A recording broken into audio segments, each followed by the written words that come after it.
Hey folks, Species 7 here, and welcome back to Farming Simulator 2013. And as you can see, we are here again in Pleasant Valley. I told you guys I would, after losing the save file on this, that I would try and get it back up and running. And I have spent to that end about 8 hours. I kid you not. Well, these are big fields. It's a pretty big thing.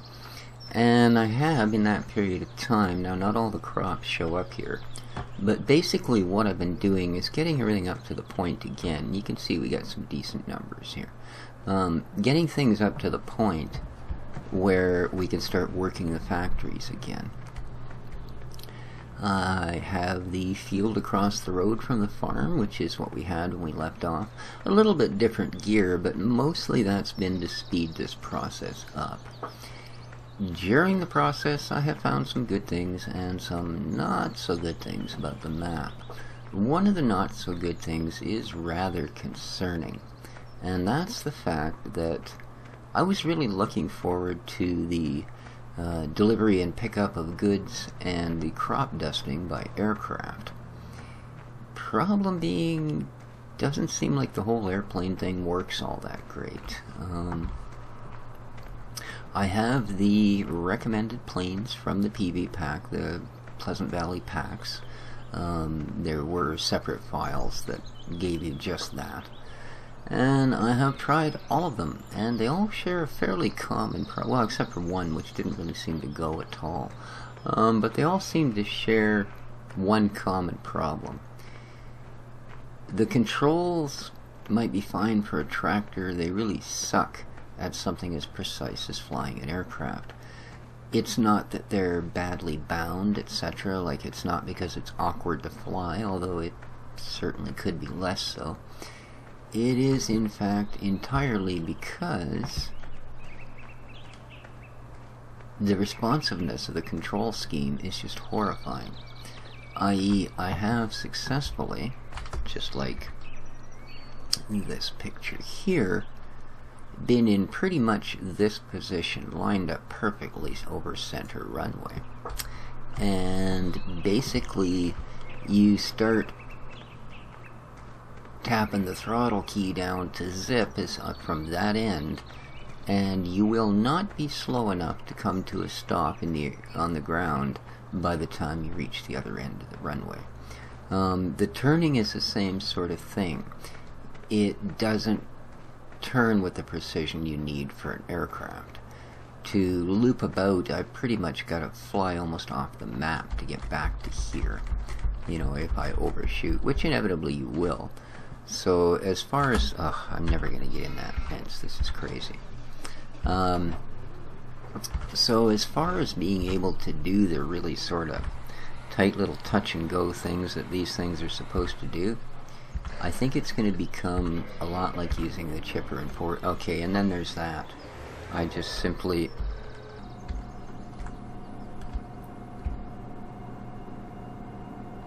and there's really not much I can do here. Okay, I think, I almost, have I managed, yeah, okay, I've managed to keep it in the air, but again,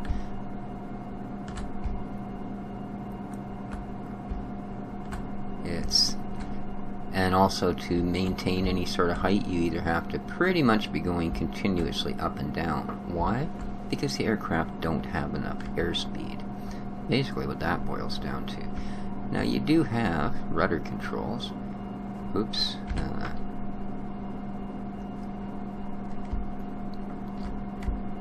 Okay, I seem to have...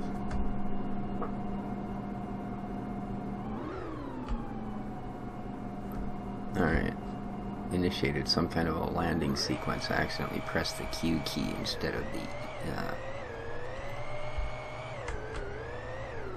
and I've been holding the throttle completely off since the plane touched the ground. As you can see, it doesn't really want to come to a stop.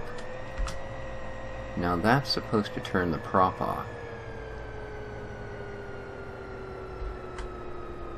Okay, the plane's finally slowing down. There we go. So yeah, that's kind of a bit much on the old issues, you know?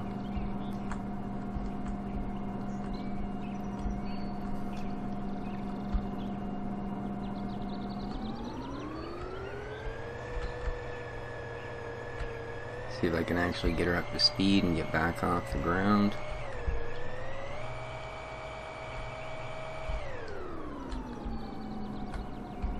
Yeah, it takes a fair bit of effort to keep this up.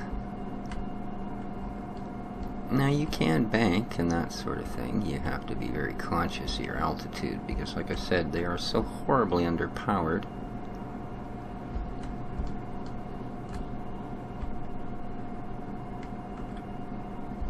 Oh. And again, I'm starting to sink towards the ground. You can see here, I mean, I'm holding full throttle continuously. And that's it. That's as much power as you get. So it's not enough that held even the plane will actually stop from drifting back to the ground. So, oops. Boink. Boink. There we go. Yeah. So I don't know that we'll be doing too much of the old airplane thing. But on the good side, I do know that pretty much everything else works as advertised on the map, i.e. the different gear in the packs, etc. I have actually checked out most of it, and quite a lot of mods as well, and there doesn't seem to be any sort of stability issues that way. Now, I would do this from the inside view, but check this out. This is actually I don't want to drive across there. It's my new crops. It's a pretty nice little Volvo mod that I found. From the outside, it's actually quite brilliant. It looks good. It drives really well. It hooks up just fine. Interior view, gotta tell you, cover your eyes if you don't like ugly. There we go. Yeah. Not, just sort of a void space, you know? Yeah. And since nature abhors a vacuum, I think I shall too. Probably wouldn't hurt if I, suck the legs up from under the trailer. There we go. That was up, wasn't it? No, I'm now dragging them in the dirt. There we go. Much better. Whoa. Wait, what the heck?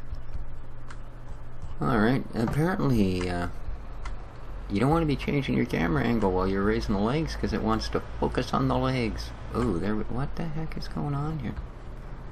Okay, that's really strange. I haven't had this particular issue. It may actually be that cat. Yeah. That's a little nasty. Don't do it again, please, please. So I've collected some silage, I've collected some grass, not nearly as much as I had before. Then again, we didn't have silage last time. I've started the animals. We are, I believe I've only got corn to bring up in the last field. And then we will have all of the crops to deal with the first two factories, as we did the last time. Which was, of course, birdseed and bread. Those were the two, Black Cap, and I don't remember the name of the bakery. Whoa. That's kind of annoying. Can he write it? Yes. Okay. Word of warning. This is a wool trailer. Loading a full cat loader and a Kubota tractor and seeder and 2,500 liter bucket, etc. might be a bit much. Just a bit. You're freaking me out.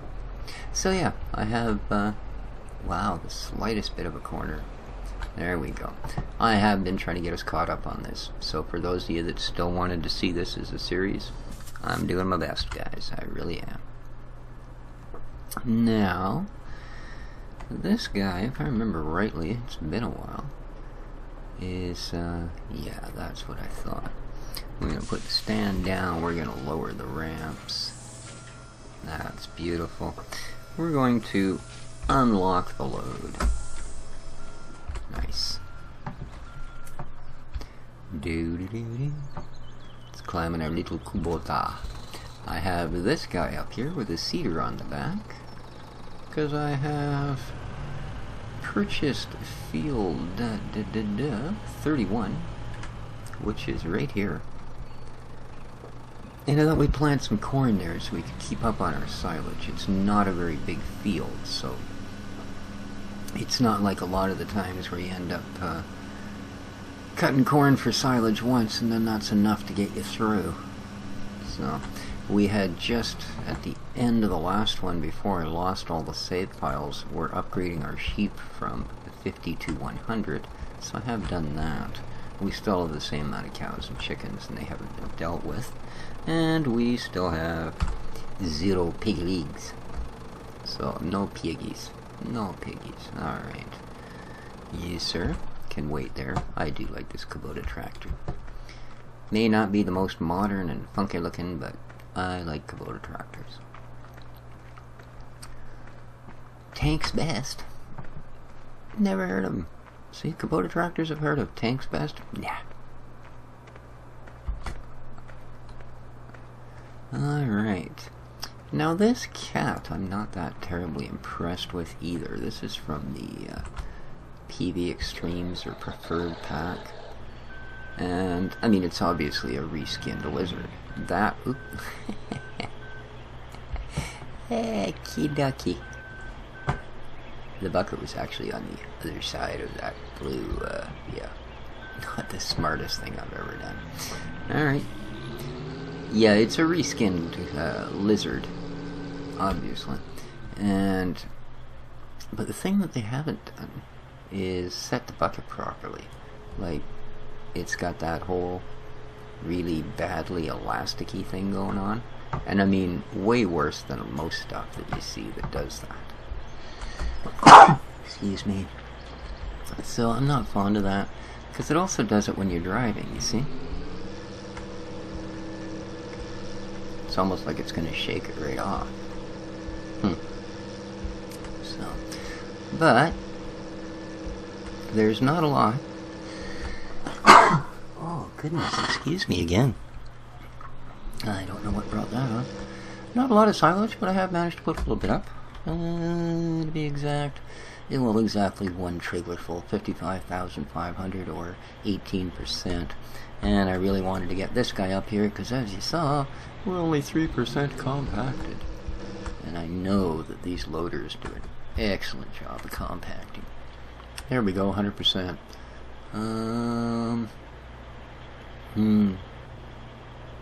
I think I'm going to do one harvest of corn before I blanket that over. I'd like to see a little more than 18%, because these silos are, I believe, 50 grand a piece. So, yeah. But, yeah, I wanted to bring everybody up and let them know that this particular map is by no means a dead issue. I do intend to get to showing you the rest of the factories. Hopefully some new gear that we haven't used before, things like that. The big Dutes rope up are one. We do have that with the accoutrements, which is another thing I wasn't that fond of.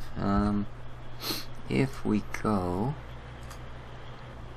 Oh good, I did leave something there. My beautiful Schluter tractor. It's very, very nice Schluter tractor. I like this. But you'll notice something. We have here one of the cutters for that fine Dutes Ropa machine. We have here the second of 3 cutters. We have here the... Oh wait, no we don't. Although oddly enough, when I bought them, there was. The potato and sugar beet cutter has an endless drift. And that's really weird. See, it says sugar beets. I'm pretty sure when I logged out it said potato. Okay, who knows. But, yeah, this will not hold still. I actually had a rack for it set up at the farm, but nope, it wanders aimlessly, so I thought we would deal with them when we needed them. In the meantime, they can sit here at the farm. So I will be taking this tractor home. I just left it here long enough so I could pop out and show you guys. So, doink. Yeah. Other than that, things are pretty much what they were. We got this New Holland, nice tractor. Does not have crop eater wheels. Got a big class in case we need something big and classy. And we've got actually quite a nice smaller class here too that I haven't used before. This little Axion. Well, little. It's an 850 Axion. It's a bit of a bear actually. And we have, there's our Dutes Ropa. We have a couple of the trailers from Milton Trucking, the local map trucking company, along with an Iveco Stralis truck there. We have the Volvo truck I showed you earlier, one Aguas Teneas trailer, and a couple of the PV preferred 770s. And there's our Ropa. So, yeah. And man, even for Dutes, that's a horrifying color. And quality on this mods. Well, I have a feeling that a lot of the clip and stuff is entirely because the collisions wouldn't have worked otherwise. Like things like this down here. You know, you can walk right into it in certain places, and I'm not surprised. So, yeah. But can't climb the ladders. Anyways, I wanted to bring everyone up to speed. It's not exactly a productive episode, but I have, like I said, been producing for about 9 hours worth of grinding away at fields and that sort of thing. I'm just about to speed up time again and let these 3 pop up. And then I think we'll be caught up. All I'll really need to do is run crops out to the factories. So, till next time, this is Pleasant Valley. Great map. Been Species 7. Take care of each other, folks, and ciao for now.